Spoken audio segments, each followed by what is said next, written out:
ყოფილი პოლიტპატიმარი მერაბ გორგაძე აჭარის პროკურორების დავით ჭარბაძისა და ავთო კოჭლამაზიშვილის დასჯას მოითხოვს. მან ციხეში 3 წელი და 6 თვე დაჰყო. იგი ამბობს, რომ ეგრეთ წოდებული კუდის შენობაში აწამეს. მერაბ გორგაძის თქმით, აჭარის სასაზღვრო პოლიციის სამმართველოში მასზე ზეწოლა ბადრი ბიწაძის გადადგომის შემდეგ დაიწყო. იგი დღეს ბათუმში იუსტიციის სახლის წინ მოშიმშილეებს შეუერთდა. და ქვეყანაში სამართლიანობის აღდგენის მიზნით და საბაბით უნდა მოხდეს იმ ძველი სისხლისმცემელი პროკურორებისა და გამომძიებელის მოშორება ამ სისტემიდან, რათა ხალხმა სული მოითქვას ერთხელ და სამუდამოდ. ჩემს საქმეზე კონკრეტულად არის დავით ჭარბაძე და ავთო კოჭლამაზაშვილი, რომელიც დღესაც აგრძელებენ სამსახურს და მე ვერ მიმაღწია ვერანაირ სამართალს. საქართველოს მთავარი პროკურორის გადაწყვეტილებით აჭარაში პროკურატურის თანამშრომელთა მიერ გატარებულ ქმედებებზე შესული საჩივრების განხილვა დაიწყო. ამ მიზნით ბათუმში გენერალური ინსპექციისა და პროკურატურის განსაკუთრებული მნიშვნელობის საქმეთა გამომძიებლები ჩამოვიდნენ. მათ იუსტიციის სახლის წინ მოშიმშილეთა აქციის წევრების დაკითხვა დაიწყეს.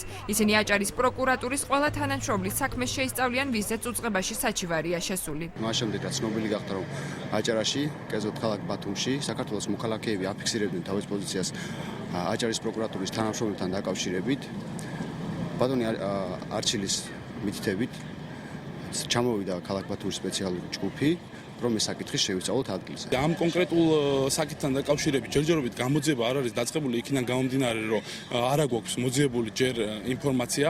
გუშინ ჩვენ როგორც კი ჩამოვედით, გავესაუბრეთ თითოეულ მათგანს, გამოვკითხეთ 2 ქალბატონი, დღესაც ჩვენი სურვილი იქნება, რომ გავაგრძელოთ მათთან აღნიშნულ საკითხებზე თანამშრომლობა. აქციის მონაწილეები უკვე მე-5 დღეა შიმშილობენ. ისინი აჭარის პროკურატურის საგამოძიებო განყოფილების ხელმძღვანელის ავთანდილ კილაძის და კიდევ რამდენიმე გამომძიებლის უპირობო გადადგომას მოითხოვენ. უპირობოდ ავთანდილ კილაძის გადადგომა.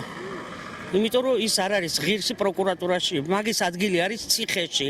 როგორც უკანონოდ აპატიმრებდა ხალხს, აუბედურებდა, ქონებას ართმევდა. ავთანდილ კილაძე გამოძიების დასრულებამდე თანამდებობის დატოვებას არ აპირებს. მისი განცხადებით, აქციის მონაწილეებზე გამამართლებელი განაჩენი არ ყოფილა გამოტანილი. გენერალური ინსპექციის მიერ მიმდინარეობს მოკვლევა.